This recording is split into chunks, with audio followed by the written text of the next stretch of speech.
Welcome. Oh, more folks are coming in. Hello, Parenting with Pride. Welcome to our no, we're not January. Look at me. I'm ready to be in the next new year. We are in December still. This is our December Parenting with Pride webinar, and I want to welcome back all of our folks that are on every month. They appreciate it.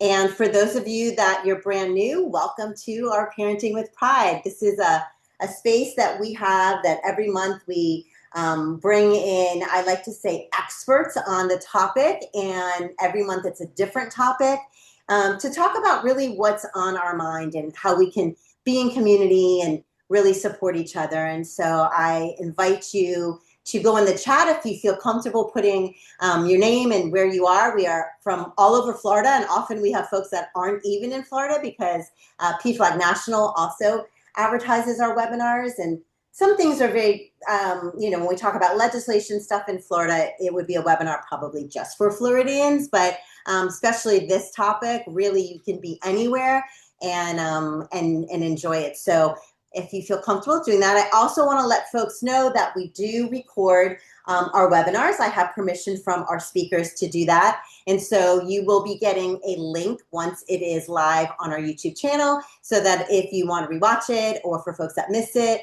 But I also say that because I want you to be aware if you are asking questions or anything. There's nothing in the chat that goes on the recording, but we want folks to be engaged. But I also want you to know that you don't want to out anybody or say anything that you wouldn't want to have in a recording. And with that, we have three incredible folks with incredible journeys. Tonight's topic, being around the holidays, is about something that I know a lot of folks do struggle with, and that is how to have either your own LGBTQ identity affirmed, or if you are a parent of an LGBTQ child, what does that look like? Remaining in your faith, part of your religious community, or having to leave that religious community, finding a new space.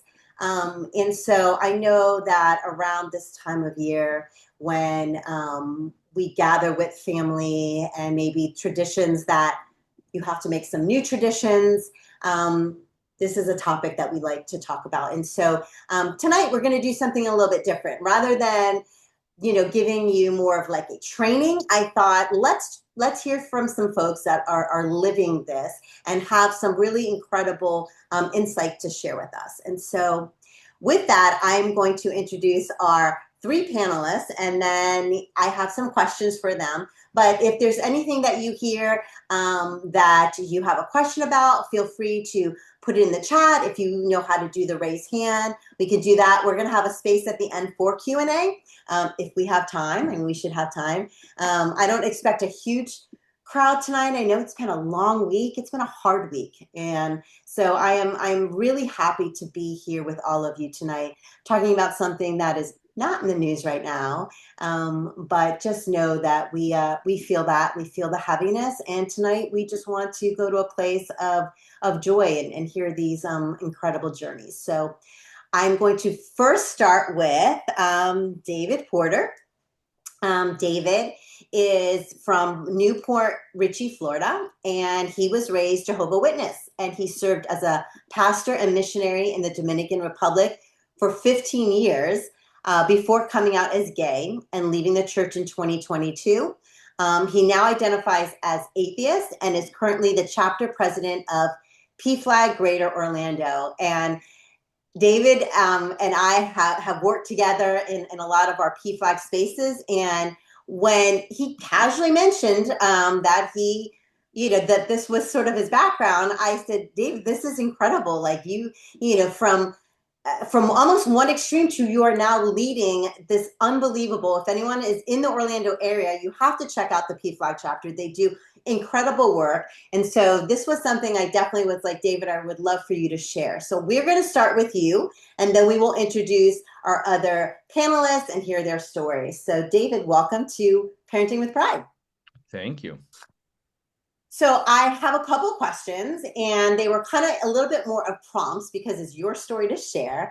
But I thought we would start with, sharing how your faith background really and what kind of role it played in your early life. So I'm going to mute, and I don't need to ask you all the questions that I gave you. So if you want to just go ahead and share, you can. If you want me to kind of break it up, that is up to you. But I will mute and let you talk to our folks here tonight.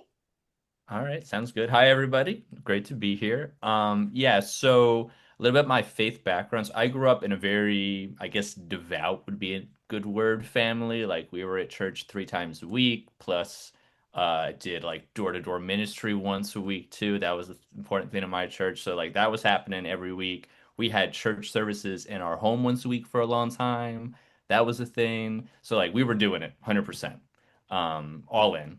And I also felt a little bit other all my life because my church did things differently. Like a lot, I don't know how familiar people are with Jehovah's Witnesses, but like I grew up not celebrating any holidays, not celebrating birthdays. So like even in school, you're kind of weird because you're on the outside.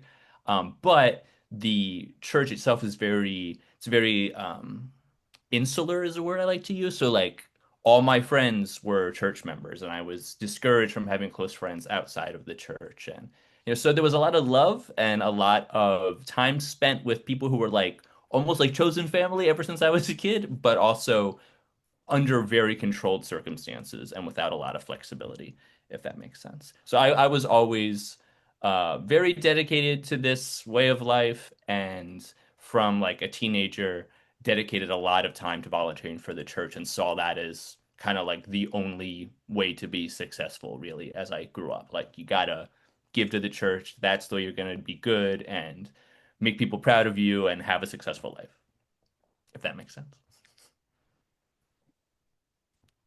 Yeah, well, I mean, that is so interesting because I love how you talk about like chosen family because obviously in the LGBT community, that's really big. That is where a lot of folks do find their family. So I would have never thought, and I don't honestly know that much about Jehovah Witness, but that is the way that you describe that. I see how that can be, such a supportive place if right if that Yeah, if within you that can. community, I felt like I had lots of people who weren't family, but I saw them multiple times a week. I spent lots of time with them. I got to know them very close, so they really were like family to me.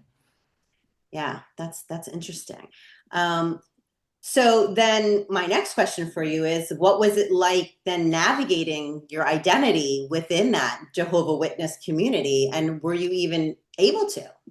Yeah, I thought impossible was my answer to that question. Like not an option. I did not ever identify as gay. I didn't like that word. Didn't even think about myself as gay. That would be incredibly upsetting. If I did anything to insinuate to anyone that maybe I was gay, that would have upset me terribly my whole, until my 30s. So that was definitely like denial would be the way to navigate that within, at least, I'm not trying to that was my way of handling it. Other people who were members of that church might handle it differently, but for me, that I felt like that was the only way to deal with things was through denial. I never talked to anybody about it. I felt like I was broken. There was something wrong with me. Like this was wrong, and I'm trying to fix myself, and I'm praying about it, and I'm doing everything I'm supposed to do, and I can't change this thing that's wrong about me. So I had a lot of self-esteem issues. I was very outgoing. When I was doing pastoral and missionary work, I was in a leadership role for a long time. So it wasn't that I wasn't outwardly successful to people, but there was a lot of inner darkness that I wasn't sharing with anybody else, so that it really didn't feel like I could. Um, let's see, what else was I gonna say? Oh yeah, so navigating that. It wasn't until I was in my early 30s that I even told someone that I was gay, but I didn't say I was gay. I was attracted to men. I had same-sex attraction. I was gonna fix it. That's why I was talking about it. Um, and then after that, I kind of felt a little better finally talking about this to someone. And then I was dating a woman who was also a church member for a while. That was going good until it wasn't. And then after our relationship ended, which it didn't end because I was having these issues, but that certainly was part of it. Um, I realized like this is not gonna work. I'm not gonna date another woman, another church member. Like this is not happening. So that was really difficult. And it was kind of like confronting this reality after decades of not was extremely challenging. And then that led to kind of because I was in a leadership position, I was trying to help people have a relationship with God, have, this deep spirituality, and I started losing that. So for me, even though I was gaining this acceptance of myself, it kind of coincided with a loss of my relationship with God and my faith. So it was a very difficult time for, a couple years there. Yeah, I mean, I think that I see a lot of people kind of nodding because I feel like that, in a lot of different situations, can relate to that, like trying to almost deny who you are yourself. Because like you said, outwardly, you were doing well. You're in leadership position and you're happy, you're outgoing, but inside, you knew that there was something that either you didn't understand or you didn't want to face. And I think that's very, very, very common, very, very common. Even I hear from youth saying like, fine, I finally am gonna, like, yes, I'm gay, but I don't want to be, or like, I tried so hard not to be, like, I think that that is something for a lot of people. They're like, until they come to the point where they're accepting themselves. So I can imagine that that was a situation, a struggle within yourself. Yeah, and that's a very lonely place to be. And it's been very nice now after that process to realize, oh, actually, that's a pretty normal experience that a lot of LGBTQ people have. So at the moment, you feel extremely isolated and alone, and like no one could possibly understand you, and there's something wrong with you. But I wish if you could just get past that, you might realize that actually you're extremely normal. And that was a very empowering part of the project. It was dark times, but I couldn't deny the fact that like, oh, but this makes so much more sense than how I viewed myself most of my life. So that was something that helped me push through the harder times of, struggling with my own personal loss of faith, having to I was in missionary work, so I had to move back to Florida. I had to figure out my relationship with my family. So it was very complicated and a huge change for me, but there was no denying reality anymore. And I think that was like a huge part of it for me was can't this is real. So got to move forward. Yeah, I mean, for parents, I think that one of the and you being in PFLAG, finding that community, like hearing other parents say, I felt the same way when my kid came out. Like when you realize like you're not alone in those feelings, and like you said, I don't really like the word normal. What is normal? But like this is Yeah. normal. Like other people do feel this and have also gone through it. So I know for like the parents that are on here, a lot of times when I talk to parents, they do think they're the only one, especially like affirming parents go, I love my kid. I'm gonna do whatever it is, but like I'm scared, or I don't understand, or I don't like this, or I didn't want this for my child, and they feel guilty. Like, why am I having those feelings? And then when they go to a PFLAG meeting, they're in a and they hear someone else, especially someone that maybe is so much further on in their journey, say that, like you were saying, like, oh wait, this was kind of part of the process, and others feel this way. It is a sense of, okay, well then, this was part of the process. There's nothing wrong with me, or I'm not a bad person, I'm not a bad parent. This is very common, and these feelings are okay to have these feelings to work through. So I think you kind of answered the next one that I was asking, which was like what helped you rebuild a sense of spirituality, maybe, Mhm. or self after leaving that. And so maybe elaborate a little bit more on like, once and maybe not even leaving the environment, but coming to that aha, this is who I am. I'm going to accept who I am. And you finally kind of get over like that piece, like you said. Yeah, P-Flag was a huge help to me because after I was still kind of going through this. I was really just finally really leaving the church totally. And I moved to Orlando where I didn't know anybody, but I needed a fresh start. And basically on an internet search, I was like, P-Flag, all right, whatever, we're gonna try this. And I was terrified at the first meeting, but it was it still felt right. And then when I was in the process of looking for an apartment in Orlando, I showed up to an event with P-Flag. Everybody was cool. So they were like the first safe place I found to be out, and that had seemed so impossible, and it was so easy with PFLAG. So that was huge for me. That also being just kind of throwing myself on the local LGBTQ community in Orlando. I joined social sports leagues. That sounds like a funny thing, but I think it is a huge safe place for a lot of people, people with my kind of experience, but all kinds of others too. I have met such a wild variety of people in LGBTQ social sports leagues in Orlando, and it's a huge community. So basically, just reaching out to people and I didn't want to be alone. I knew I couldn't handle all these changes by myself, but I also found that through PFLAG and through the local community, it wasn't hard to connect. And since I had gone through, a thing I realized with PFLAG is I thought I had lost kind of a part of myself since I'm not religious anymore.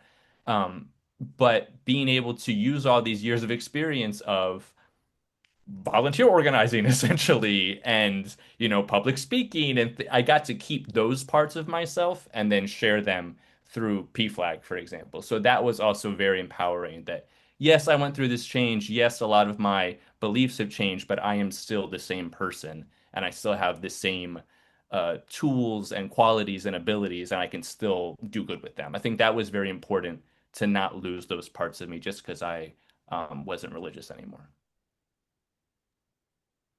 Yeah, I love that. It's almost like the foundation that you built. You didn't have to abandon everything that you had learned and who it was because you are a natural leader and you were able to move that over into a space that, really affirmed you totally. I love that. Well, my last question, and then we're going to go over to Joe, is, how did this faith experience really shape how you support other families through PFLAG and have you, have what you've gone through, have you found maybe even like a parent or a family or somebody that you specifically could relate to because of that? Yeah, even within the last 6 months, I met somebody who had we weren't didn't come from the same denomination, but a very similar, like very I'm trying to think like fundamentalist background, and we were able to, his journey not exactly the same as mine, but it was at a PFLAG meeting. He was very comfortable opening up because it's like trust me, I'm gonna understand you. It was nice to have that connection. Um, but I think more than anything, what I try to offer is that I know what it's like to feel like you are wrong about something and you have to change the way you think and believe. And that is a very humbling experience. And I think it's been very valuable to me because a lot of parents first come to PFLAG and it can be easy to feel like, oh, well, you're doing this wrong or that attitude's wrong. You said this thing wrong or that's not true. But as someone who's gone through that, I think it's really important to let people be wrong and see the potential people have to change because I was always the person I am now then. I people might think that I was hateful or that I would never be an ally to the community, let alone a member of the community. So you don't really know what's going on with people, and I try to give as much the benefit of the doubt as possible to anyone, but especially people who are going through something difficult in their family that they maybe don't fully understand yet.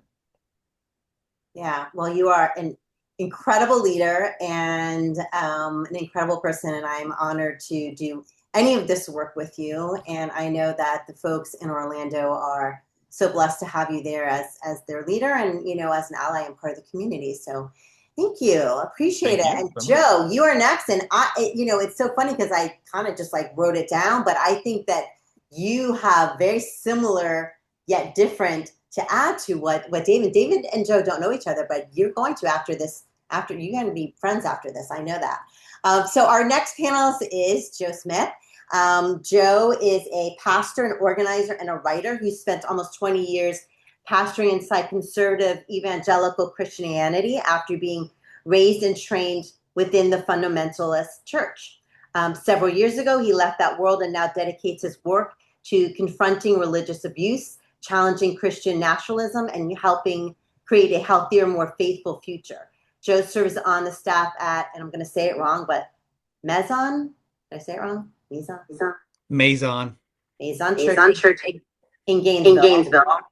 and is is active in active in community-centered community-centered ministry and ministry. Yeah, that's me. perfect. Perfect. Now the thing Now is, the thing is, it's an it's an echoing a little echoing. bit. We're having Is it some echoing? issues. Am I echoing now? I am. I am. Oh my gosh. All right, you mute. You I'm mute, gonna ask I'm the gonna ask the question, and then question, I'm gonna and then mute. I'm gonna mute. There we go. Okay, better. Yeah, we don't know what it is, but welcome, Joe. Joe and I have also worked together. Joe does amazing work up in Gainesville. So if any of you have kids up at UF and you need like a Papa Bear up there, I mean, Joe is it.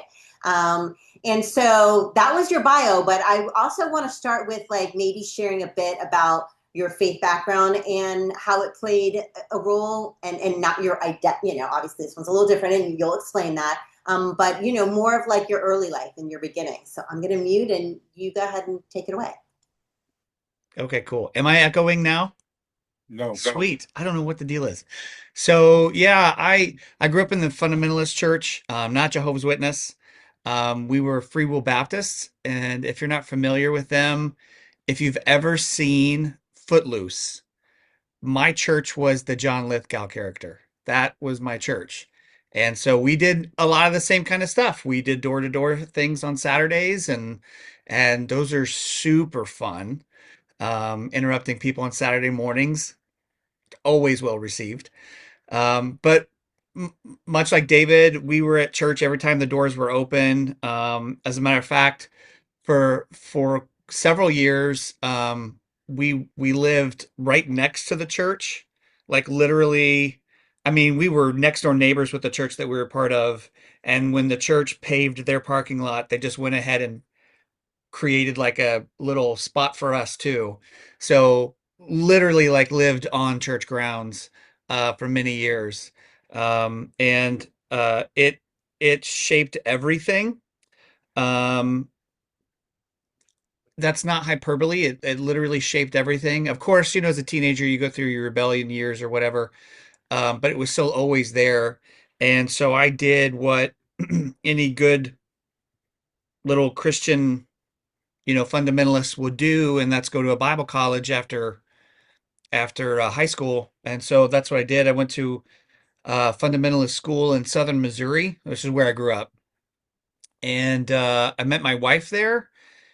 And we got married in 2000 and started working at a church in 2002. And then I was in that world for, I don't know, what was it? 2016 was when we really started to come out of it, like started making our way out of it. But yeah, it shaped everything. I think David hit on it, that about how difficult it is to come out of that, because those things are rooted so deeply into your like just found your foundation, like that lizard brain, like the very base of who you are.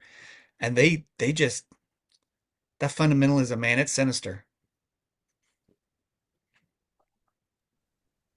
Yeah, I mean, it sounds like it, and it sounds like what you know that you grew up with that being a part of who you are as well. So I'm sure that you know getting to, and that's why the two of you, where you are now and where you started, it's an incredible story. It really is. So another question for you is, um, so how did you reconcile your faith leadership?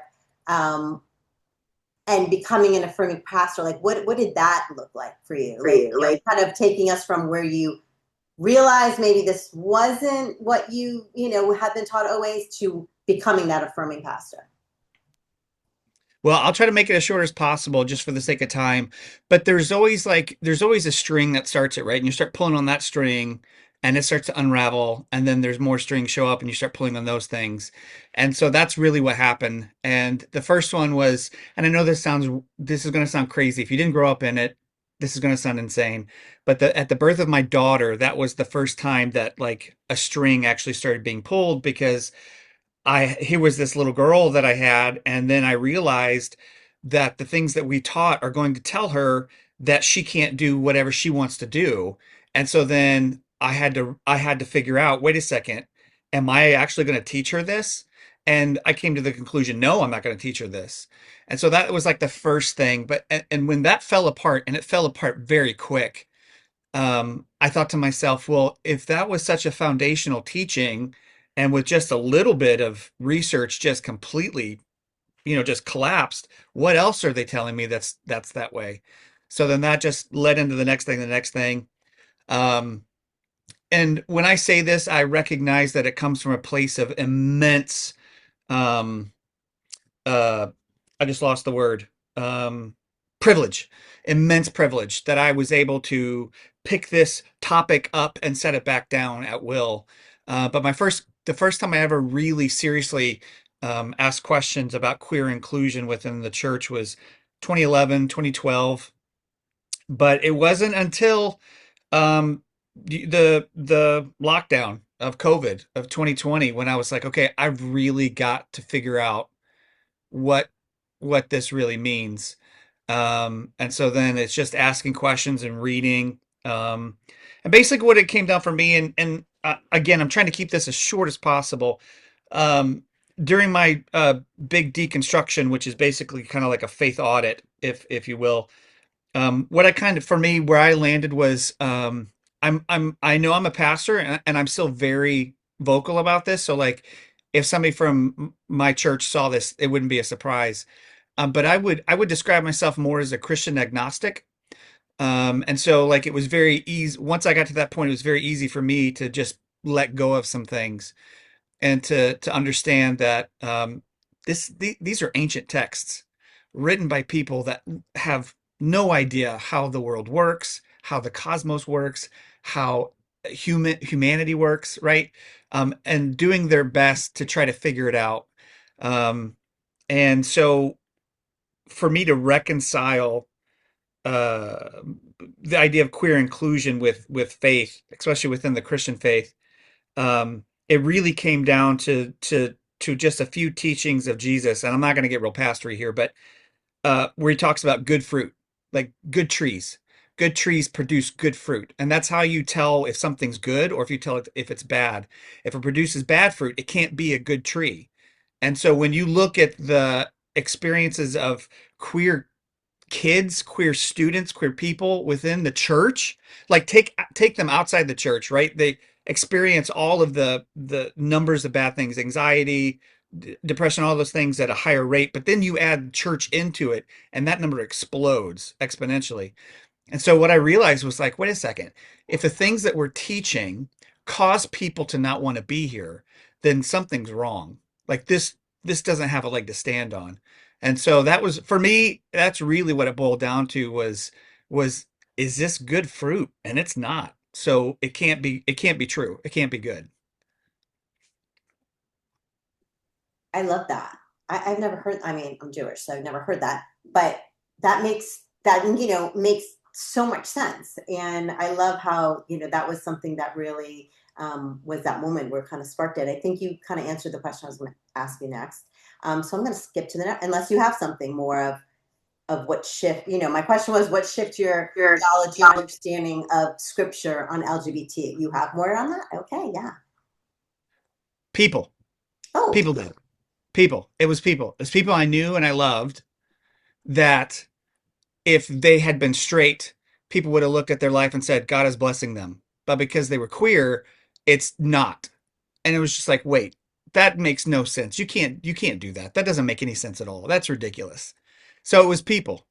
It was people I knew and loved. Like, and I think that's the way it should be, right? Like if the things that you believe come into conflict with real life experiences, then something has to give. And it should be theology. It should be the things you believe. It helps expand it. Like I don't think that's a bad thing. I think it expands it. So for me, that's what it was. It was people. yeah, that's great. That's great because, right, aren't we all taught, I would say in every religion, and we teach our kids to like not judge, to be kind, like all of those things. But you're right, like sometimes, the judging from the religious thing is based on not necessarily whether they're a good person or not, but who you love all of a sudden makes you a bad person. Whereas if they were not gay, they would be considered a good person. So that's a great way of putting it. Um, so here's my question for you. What would you say to parents who are torn between like their church teachings and their child? Because that is so common. And I would say, for folks that are knee deep into where you were, there's probably not much you can say. But there are a lot of folks that, are not to that extreme, but at the same time are hearing, that their child is sinning or their child, all these, and then everybody, I think most folks, I would say all parents, right? We want what's best for our children. And sometimes that looks very different, right? Like a Moms for Liberty thinks that they want what's best for their child. So they're going to talk the way they talk. But at the same time, I want what's best for my child. So we both want the same thing, but we're looking at it differently. So what would you say to a parent that says like, hey, I want to still be part of this church, and maybe it's not, most affirming one.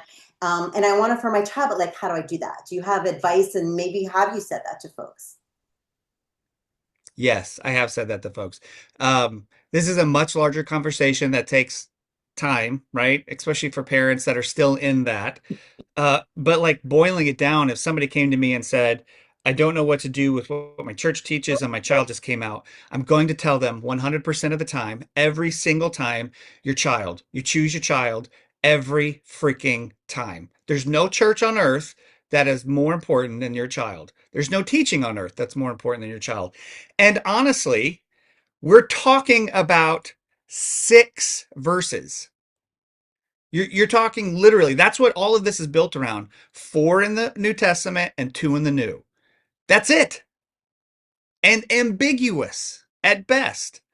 But we've got all these verses about how we're supposed to treat each other, about greed, about all these other far more important things that we should be focusing on, but we don't. So, always your child. You pick your child. Like, that's your job.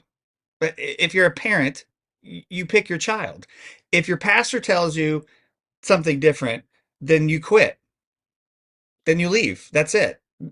And I know that's easier said than done for some people, but having been there, having a child that came out after we made this, move and stuff, um, she's not the reason that we did this, but it allowed her to, it gave her permission. But your kid, every time, your kid. And again, that's a much more complicated, nuanced conversation, but for the sake of this, your kid, damn it, that's it. Yeah. It sounds so simple, but it is so hard. But sometimes when you put it in those words, when parents come to me and they're going from A to Z, they're like, oh, my kid came out and surgery, and I'm like, well, okay, no, and I say, here's the first thing you should do, right? And I try to make it as simple as that, Joe, right? Love your child. Tell your child, I love you, and everything else we will figure out. You can say like, I don't understand, or like you can have everything else, but to your child, if your child comes to you and trusts you with this, part of them, expressing themselves to you, you're a good parent because your kid trusts you, and so a lot of parents are like, oh, like I didn't, right? Your kid trusts you to come to you, or your brother, your loved one comes to you and says like, I want to tell you about my authentic self. All you got to do is say, right? It's simple. I love you, and everything else we'll figure out. Well, Joe, that is awesome. Thank you for sharing that. And see, David, right now, you guys have a lot to talk about off camera, I know. And we're now going to shift over to Dr. Danny, and we have, I have your bio here. Dr. Danny is a licensed psychologist and founder of Brave Space Psychology. Her work focuses on helping LGBTQ plus individuals and their families navigate life transitions, identity development, and in the integration of faith, spirituality, and family acceptance. She has a particular specialty in working with Jewish LGBTQ plus clients and their families. And she is currently accepting new clients, which I have told tons of people about you. You are in the Tampa area, by the way, just so folks know. But I would love to hear your experience, because you're coming from a little bit of a different place as well. I want to Yeah. have all kinds of backgrounds here. So welcome. Thank you. And We'll start in the same kind of the same question for each of you because I want you to be able to give kind of a background of where you came from. So a little bit about your faith background and what role it played in your early life. Absolutely. So I'm Jewish, like Jennifer, and Judaism, I think, has always been like a grounding force for me in just how I think about social justice work and um, being in a space of acceptance for other people who are different than me. I think that was just like part of the way I learned my tradition. And I do want to also say Judaism isn't a monolith, just like clearly, as we just learned, Christianity isn't either. And I think that's true of all faiths. My experience of Judaism was very affirming in that way. Um, and at the same time, I feel like I didn't get a ton of information about queer identity. And it really wasn't until I was in college that I was really thinking more deeply about identity in the ways that it intersects with my Jewish identity and other folks' experience. And I was actually studying abroad in college. And I remember having two friends, one who had been raised in a more conservative tradition of Judaism, and one who had been raised in a more liberal form. And just the way that they were able to or navigated acceptance of themselves and tradition and expression, like the one that had come from a more progressive space was just so fiercely exploring Judaism and like praying every day, wearing pants to shul when they weren't supposed, like in the spaces they weren't supposed to, like doing these things that were like just brave and creative. And the other one was much more fearful of rejection. And that was actually a really big starting point for me in my graduate work. I was thinking a lot about how do we do this as queer Jewish people, as queer people of faith in general? How do we navigate?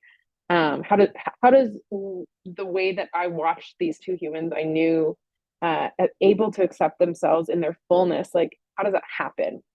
And so I did some research in graduate school looking at like how do we find positive identity around queerness and faith. And one of the stories that kept coming up was that queer folks are powerful and creative, and we were figuring things out. And if it wasn't clear, I also identify in the queer community myself. And but the question that kept coming up for me was, but we're having in this situation, I'm having to navigate my parents' rejection, or I'm having to navigate my shul rejecting, and it wasn't just Jewish folks in my research either. So people just talking about these experiences of pain that they were then having to process through and be creative with, and that really inspired me to think, well, what would it look like if we stepped a layer back? Like most of us learn about faith from our family systems. And that's kind of the integration piece early in our lives. That was my experience. My parents took me to get, all the services for my bat mitzvah, all of the things. Um, and so really prompted my dissertation work, which was looking at parental acceptance. But I wanted to specifically think about faith in the sense that I knew from my own lived experience and from folks that I was working with that faith wasn't just one thing, and that like there are aspects of faith that could be really powerful and connecting and aspects that could be really challenging.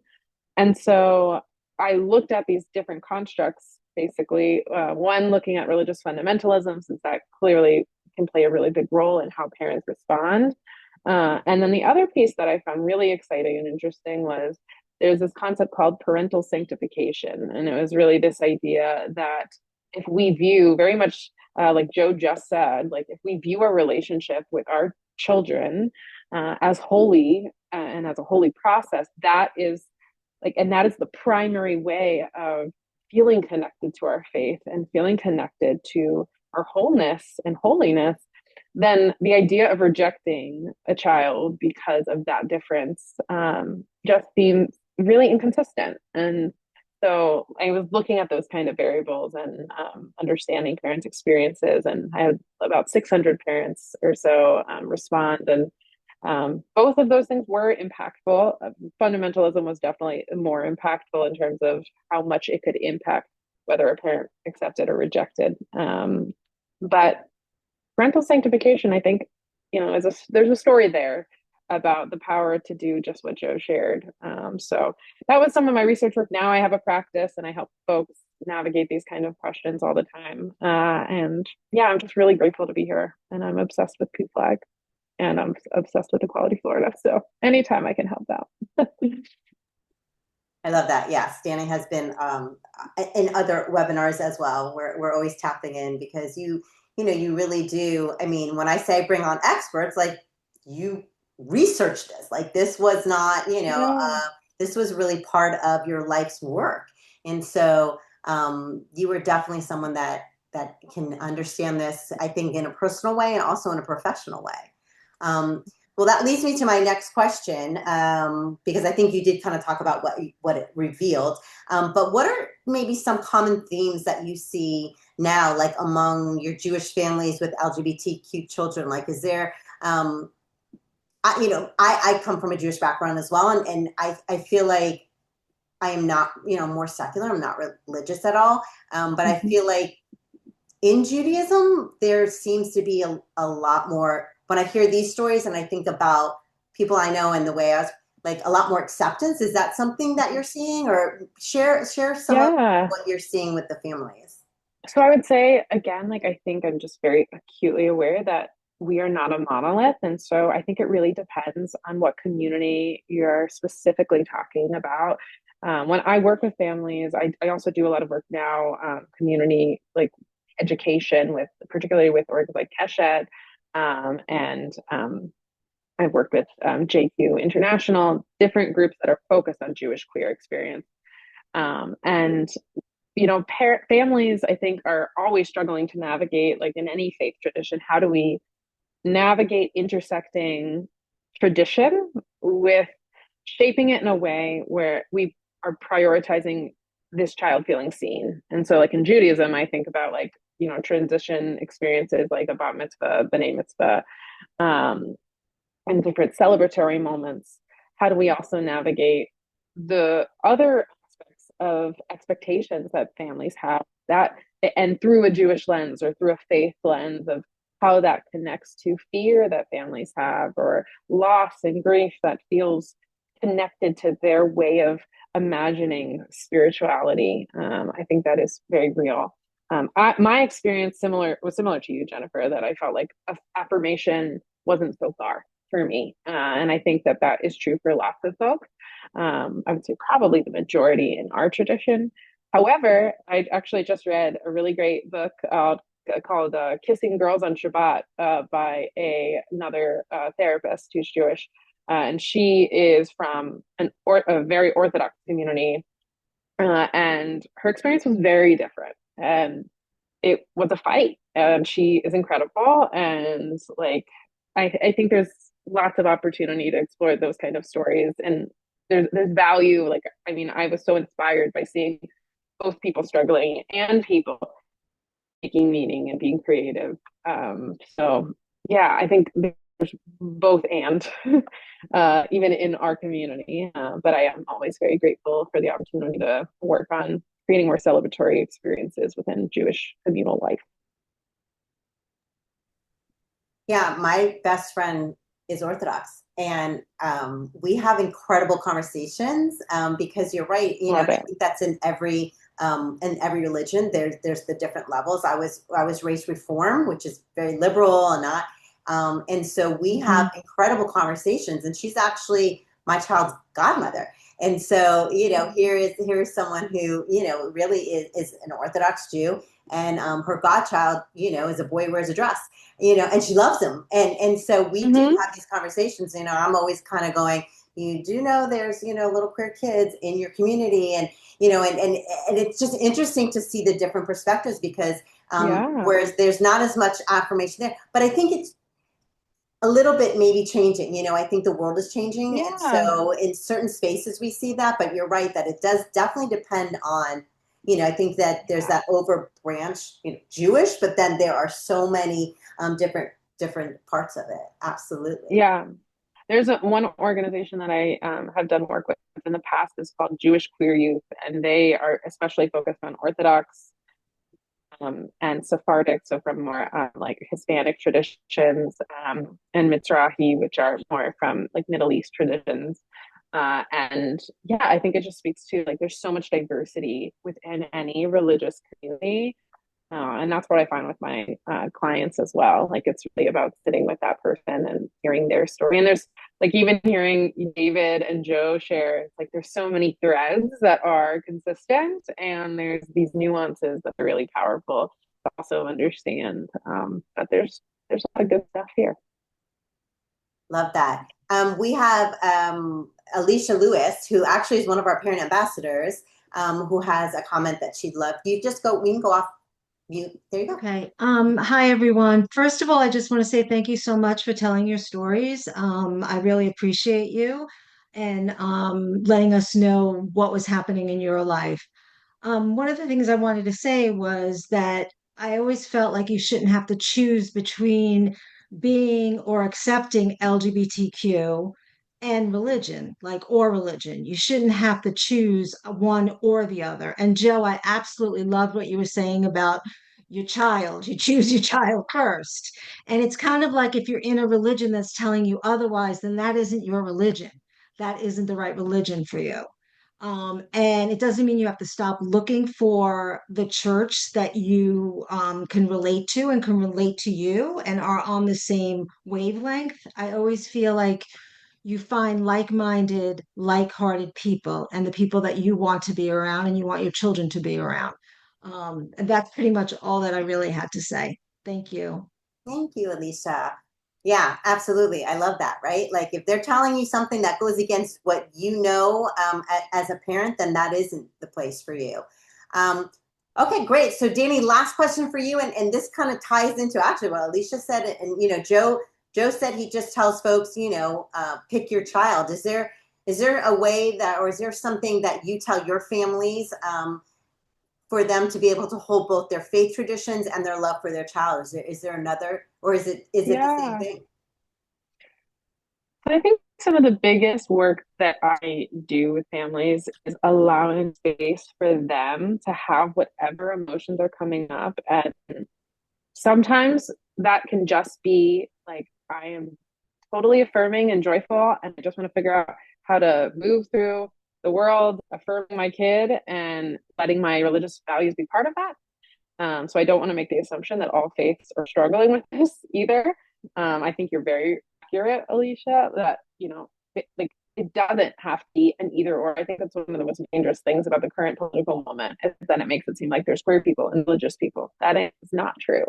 And it is painful when we approach from a lens like, well, just leave your faith, or just it completely denies the fact that faith is such a powerful resource for people, and a powerful community resource. And it's also been a massive source of like movement throughout like political advocacy. Like I could go on about that all day. Like MLK was a religious leader, you know. Like there's a tradition here, especially being in the South. Like I think being like Floridians, you know, like the South has such a rich tradition of resistance that is rooted in faith as well, that I think is really important for us to be able to hold on to and learn from. But I think, you know, one of the things families really struggle with sometimes is how do I navigate? Like I want to approach my kid in supporting them, but I'm having all these feelings. I'm struggling. I might be struggling with like, am I going to have grandchildren, or this pronoun thing? How do I like? I feel like whatever it is, like, and I'm repeating what they say, you know, but the struggle is being able to be a space for them. And that's one of the reasons PFLAG and organizations like PFLAG and Equality Flow are so powerful, is like I reinforce over and over again, you don't have to do this work alone, and you shouldn't do this work alone. And that's one of the biggest losses I think that people don't think about when we think about moving people out of religious communities. That is such a community infrastructure for community. I think queer folks are really good at that infrastructure building and chosen family and all of that. But, I think being able to get in community is essential to strategizing around how to do this. I'm happy, you know, to be able to support the families I support in my role. But there's, you know, helping people say, like, working with families to say, how do we resource you? Whether that's a resource for holding space for your emotions, a resource for having a friend you can call, a spiritual leader like that's going to see you in your fullness. Like, what does that look like? So that would be the biggest thing that I would say is like get yourself resourced, and it's okay to feel things. I'm a little biased as a psychologist to feel things, but I think it's pretty important. I love that. Well, we have about 10 minutes, and I want to make sure that we have space for folks if you have questions. So before we have a final question for our panelists, they've shared a lot, and I want to open up the floor if anyone has any specific questions for any of our panelists. You are able to go off mute if you want. If you want to just put a question in the chat, you can do that as well.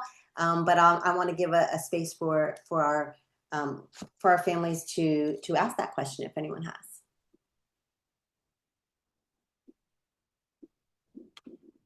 Don't be shy if you have a question. If not, I've got lots of them.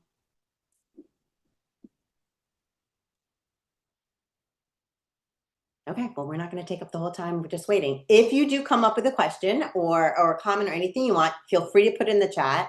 But I do have a couple more questions for our panelists, but I just wanted to make sure that I wasn't, not leaving time for that. So I'm going to ask each of you a final message. What is a final message that you would offer to folks that are here watching that maybe are struggling, to support their child or themselves? And really, what message do you want them to take away from your story here tonight?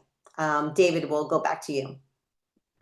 Yeah, I think something I've told people at People meetings too is like, just if it's your kid, believe your kid. Your child is not lying to you if they tell you this deep thing. Believe yourself if you know that this is, if you're in a conflict between your faith and your child, your faith and yourself, your feelings are real, your child's feelings are real. And like was mentioned, like, yeah, you might be complicated, but you have to engage with reality because not trying to look away from it or trying to pretend that this is not happening, it's only going to snowball and get worse. So, yeah, it can be really tough, but also, like was mentioned, like you get to have your child or have a better life for yourself if you embrace your identity or your child's identity. I don't know if Joe or Dr. Danny said it, but I think it was Joe, of you can expand. Like if you're currently feel like you're stuck, you could expand and have more space and more things and more joy potentially in your life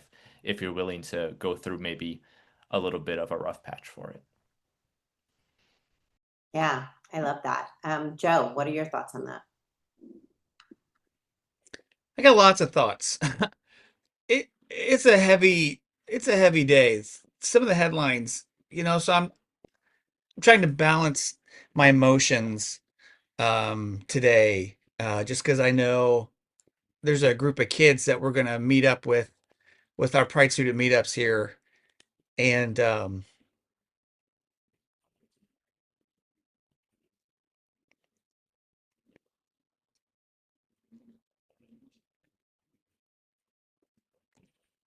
so maybe you should go to Dr. Danny first. Yeah, I feel you, Joe. Absolutely. Danny. Yeah, I'm just like feeling just the weight of what Joe is naming. It is really hard. I think one of the biggest things sometimes families will say to me is that they're just so scared, and they're so scared of getting it wrong. They're scared, and when they like are totally on board, they're scared of getting it wrong, and they're scared of all the rejection they might experience and everything that they feel like the conflict is just painful. And so I think one of the most simple things I reiterate is that your love is what's really powerful. Like, don't underestimate that. Like, yes, you can practice pronouns. I want you to. You can go to PFlex. You can do the things. Your feet can walk before you're fully there. And like the most simple thing is to just love your kid and make that known that you love them as they are and that you will be there to fight with them. And I think one of the hardest things as a parent, as I'm learning, is like you don't always know like what you can find out what they need. Maybe you've never been an advocate before. I had never been to Tallahassee till the Pride at the Capitol event a few years ago that I went to actually resist. But the kids need us to do that. They need us as the adults to figure out how to show up that way. And it's a very spiritual thing, I think, to be able to use our voice in that way. And I don't know, I feel like being gentle with ourselves, that like that's a new skill, but it's a necessary movement. And so letting your faith guide you to do the work that you need, that you feel called to do, it might be different than it used to be. And that's okay too. But like a combination of gentleness and trust that like if you love that kid and you make that known and you listen to them, it doesn't mean all of a sudden everything you've ever known about parenting goes out the window. Like you can trust some of that wisdom still, but get experts, talk to people like me, talk to people like David and Joe and Jennifer. Like, don't do it alone. No, and it is big. So, thank you, Joe, for bringing that realness to this moment too. Yeah, absolutely. And Joe, we're not going to put you on the spot. It is a rough day. I have to tell you,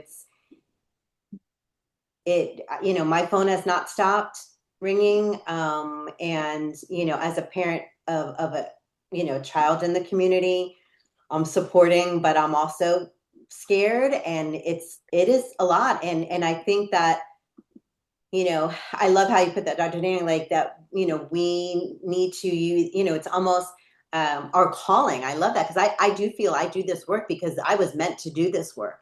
And so I think as folks, it's our time now to for sure stand up, and speak out. And Joe, the work that you do and how you support kids, and it is heavy and it is hard, and they are scared and we are scared. But I know that deep in my heart, I just know that we are going to come out on top, and that, I feel like maybe this nation's going through, David, what you described at the very beginning of this webinar, right? I mean, think about it. Our nation literally, like its soul right now is just, we're in a space of denying our trans youth, our medical, all of that. But I have to imagine that we are going to we are going to expand and get rid of some stuff. And when we do, because they say that pendulum, right? Like, and we are way on the other side, but it's going to fly so fast forward when we get out of this cloud. So Joe, if you want to take a moment and talk, but I know it's a rough day. I do. I'm good now. I'm also a crybaby. I'm a very emotional person. So, um, I, I don't know. I like that about you, Joe. Oh, thanks. It is heavy, but the opposite side of that is the fact that, well, I'll put it this way. There's an amazing quote in Lord of the Rings. This is my nerd showing up. Uh, Bilbo is talking with Gandalf, and he says, I wish the ring had never come to me. And Gandalf says, and I'm probably going to butcher this, he says something along the lines of, so do all people who live to see such times, but that's not up to us. What is up to us is what we do with the time that is given us. And I'm sure I said us way too many times, but I feel like we are in this moment. And um, no, I would not have chosen this. I wish my son who's 16 didn't only know this, because this is all he knows, right? My daughter's 23. This is almost all she knows. I wish that they had my childhood. I wish that they never thought about the president or the laws that they were creating. And again, also, I know that comes from a place of privilege, but I still wish that for my kids.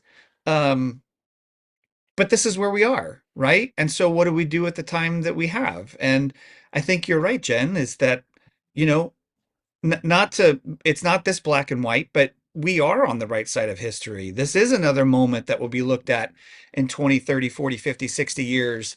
Another moment of like, are we going to march down the street with Dr. King, or are we going to stand on the sidelines and lob rocks or whatever? Um, no, if you're here, you're marching. That's it, right? And so I feel like, as dark as this season is, that's when like our lights shine the brightest. And I feel like we can really make a huge impact just in our families, just by everything that Dr. Danny just said and David said. And yeah, it sucks right now, but I think there's a lot of things that we can do that will push back on that. Yeah, I agree. I apologize. There is a question for you, David. And I know we're at time. For those of you that I want to respect your time, need to pop off. Thank you for joining us. But David, I don't know if you can see the chat. Can you see the chat? Nadine has a question for you about your story.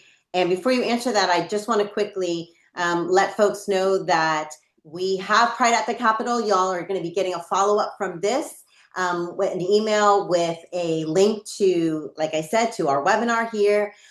If you feel like Joe just said, this is our moment that we really need to stand up. And if you do have that privilege of being able to travel to Tallahassee, Pride at the Capitol is an incredible space. We have that coming up. I will send that information in the follow-up email. And as well, our next webinar in January is about creating your personal narrative. So whether you're talking to family, whether you're coming to Pride at the Capitol, whether you're going to go to a school board meeting, how do you take what, like David's story, right? And Joe's story, how do we take, and Danny's, how do we take that and put it together in an elevator pitch? You have a minute and you met someone and you want to make that moment count.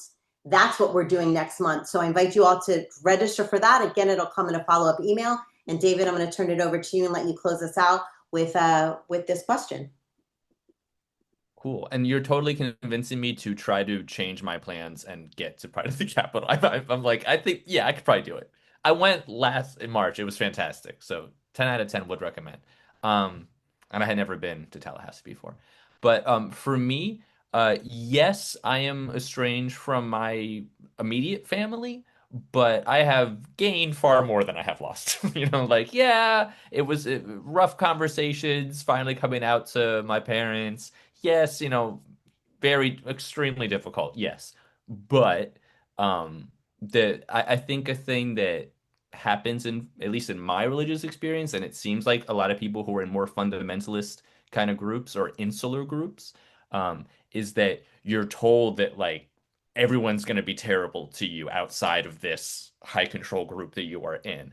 And it's such nonsense because I have gained far more. I'm not trying to bash on anybody from my church, and I definitely had a lot of love and community, but I have that love and community, plus I get to be my authentic self, and it's a much better experience. So I think anything that, whether it's for yourself or for your child or anyone else, any loss you experience is probably going to be far outshined by the positive things you will get on the backside of any effort to be more loving to yourself or to your family or to anyone else. You're going to get more out of it. It might not be immediate. You might not expect it the way it's going to turn out, but I'm obnoxiously positive. So I'm convinced that like if you're doing a good loving thing, like it's probably going to turn out at least okay.